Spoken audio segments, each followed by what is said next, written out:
Bismillahirrahmanirrahim. Kita lanjutkan ke pelajaran fikih kita di bab 5 yang berjudul Gerakan Makmum. Gerakan makmum pada saat sholat berjamaah ada 4, yaitu yang pertama mendahului imam, yang kedua menyamai gerakan imam, yang ketiga mengakhirkan gerakan dan dari gerakan imam, yang keempat mengikuti gerakan imam tanpa diakhirkan. Masing-masing jenis gerakan itu memiliki hukum yang berbeda. Yang pertama yang kita akan pelajari yaitu mendahului imam, yaitu seorang makmum melakukan gerakan-gerakan sholat mendahului imam. Contohnya, ketika imam selesai membaca ayat Al-Quran setelah surat Al-Fatihah dan imam akan ruku, tetapi makmum ruku mendahului imam. Atau ketika imam akan sujud, sang makmum telah sujud mendahului imam. Dan masih banyak contoh lainnya. Ketika imam sudah iktidal, makmum telah iktidal duluan, dan itu hukumnya adalah haram.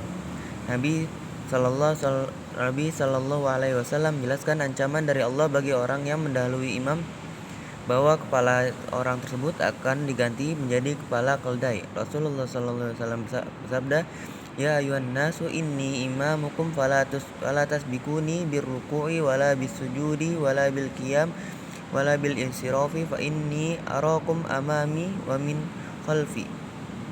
Wahai manusia, sungguh aku adalah imam kalian, maka janganlah kalian mendahuluiku pada saat ruku, sujud, saat berdiri maupun pada saat bubar atau salam.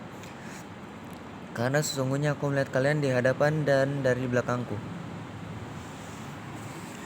Yang kedua, menyamai gerakan imam. Jika seseorang makmum melakukan gerakan sholat bersamaan waktu dengan gerakan imam tanpa ada jarak waktu walaupun hanya 1 atau 5 detik, maka termasuk menyamai gerakan imam. Contoh, makmum bertakbir bersamaan waktunya dengan takbir imam. Makmum ruku bersamaan dengan imam ruku. Jadi kita harus memberikan jeda kepada saat imam ruku atau bertakbir atau gerak-gerakan yang lain. Contohnya seperti imam telah bertakbir, kita jeda beberapa detik baru kita takbir. Hukumnya apabila seorang melakukan takbiratul ihram menyamai takbiratul ihram imam, maka sholatnya tidak sah. Dan jika ia melakukan gerakan-gerakan menyamai imam selain takbiratul ihram, maka hukumnya makruh atau dibenci. Karena itu jangan kalian menyamai gerakan imam, apalagi mendahuluinya. Yang ketiga, mengikuti gerakan imam. Maksud mengikuti gerakan imam ialah makmum melakukan gerakan-gerakan sholat setelah imam melakukan gerakan-gerakan sholat tanpa menyamai ataupun mengakhirkannya. Contoh, makmum bertakbiratul ihram ketika imam takbiratul ihram, atau makmum ruku ketika imam telah ruku, maupun sujud ketika imam telah sujud, dan yang lainnya. Sebagaimana para sahabat mengikuti gerakan-gerakan Rasulullah, mereka ruku apabila badan Rasul telah membungkuk dan kepala beliau harus lurus dengan punggung beliau. Mereka sujud apabila Rasulullah telah menempelkan keningnya di tempat sujud, dan begitu seterusnya. Maksudnya adalah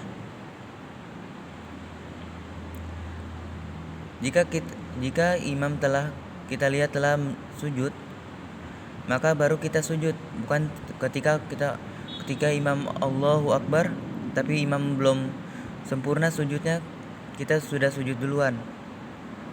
Hukumnya adalah wajib bagi makmum untuk mengikuti gerakan imam. Hadis Abu Musa sallallahu alaihi wasallam, hadis Abu Musa radhiyallahu anhu, bahwasanya Rasulullah sallallahu alaihi wasallam mendidik kami, menjelaskan sunnah dan mengajari kami tentang sholat, lalu bersabda, "Ya shallaitum faqimus sufufakum tsumma yu'ammakum ahadukum fa idza kabbara fakabbaru fa innal imama yarka'u qablakum wa yarfa'u qablakum." Faqala Rasulullah sallallahu alaihi wasallam,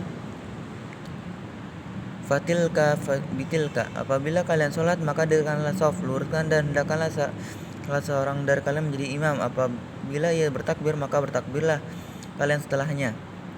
Sungguhnya imam itu ruku sebelum kalian ruku, dan berdiri dari ruku sebelum kalian.